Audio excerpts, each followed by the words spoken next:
কিন্তু মা, আমি তো তেমন কিছু বলিনি আপনাকে। আবার আমার মুখে মুখে কথা অবশ্য হবেই বা না কেন? ছোটলোক ঘরের মেয়ে শিক্ষা দীক্ষা আছে নাকি? বাবা মা তেমন যেমন শিক্ষা দিয়েছে তেমনই তো হবে। এত কিছু দেখেছে নাকি চোখে কোনোদিন? বাপ মা যেমন ছোটলোক, মেয়েটাও হয়েছে তেমন। মা প্লিজ, আমায় বলছে বলুন, কিন্তু আমার বাবা মাকে নিয়ে কিছু বলবেন না। কি, তোমার তো সাহস কম না? তুমি আমার সাথে চোখে চোখ রাঙিয়ে বলছো আজ আসুক আমার ছেলে, তারপর দেখাবো তোমায়। রাতে আকাশ বাড়ি ফিরতেই তিনি তার কাছে আমার নামে নালিশ করছেন।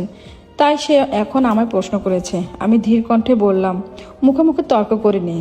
উনি আমার মা বাবাকে নিয়ে আজে বাজে কথা বলছিলেন, তাই বলেছি উনি যেন এটা না করেন।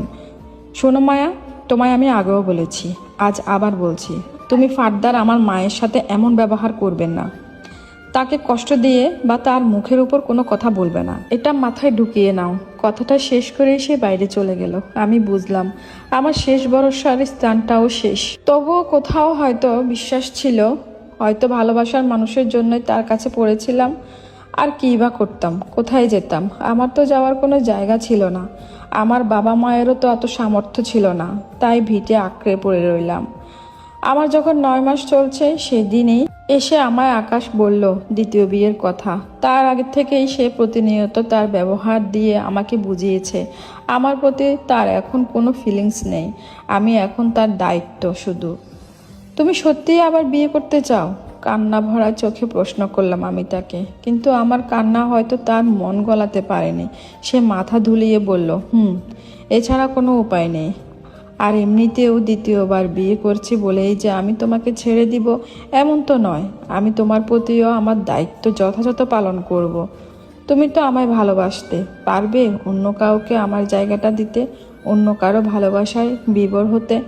আমার কথা কি তোমার একটু মনে হবে না? আফসোস হবে না? দেখো মায়া, সব সময় এমন ইমোশনাল হলে চলে না। আর মায়ের কথা তো ঠিকই, একজন ছেলের তো সত্যিই দরকার যে শেষ বয়সে আমাদের দেখে রাখবে। মেয়ে তো সেটা পারবে না, তাই না? এই যেমন দেখো, তুমি তুমি তো বিয়ে করে চলে এলে, এখন তুমি কি তোমার বাবা মাকে দেখে রাখতে পারবে? পারবে না তো। তুমি তো চাকরিও করো না, শুধু সংসার সামলানো ছাড়া আর কি বা করতে পারবে তোমরা? মেয়ে বিয়ে করে চলে যাবে শ্বশুর বাড়ি, কিন্তু একটা ছেলে থাকলে সে আমাদের শেষ বয়সের ভরসা হবে, আমাদের দেখে শুনে রাখবে। আমারও মনে হয় মা যা বলেছে ঠিকই বলেছে, আমাদের ভালোর জন্যই বলেছে। তাই আমি সিদ্ধান্ত নিয়েছি মায়ের পছন্দ মতো কোনো মেয়েকে বিয়ে করব। ব্যাস, এইটুকু বলেই চলে গেল সে। একবার ফিরে চেয়ে দেখলো না আমি কতটা কষ্ট পাচ্ছি। কিভাবে সহ্য করব আমি এইসব? অতঃপর সেই দিন এলো, আমার স্বামীর দ্বিতীয় বিয়ের দিন। সে বর সেজে বিয়ে করতে চলে গেল, সাথে গেল আমার শাশুড়ি মা। সে তো বেজায় খুশি, তার ছেলে এবার তার মন মতো বিয়ে করছে। কিন্তু খুশি হয়নি আমার শ্বশুর। সবাই চলে গেলেও সে বাড়িতে থাকলো। আমি তখন ঘরেই ছিলাম। পুরনো দিনের কথা খুব মনে পড়ছিল। হঠাৎই আমার লেবার পেইন উঠলো। আমি সোফা থেকে গড়িয়ে নিচে পড়ে গেলাম।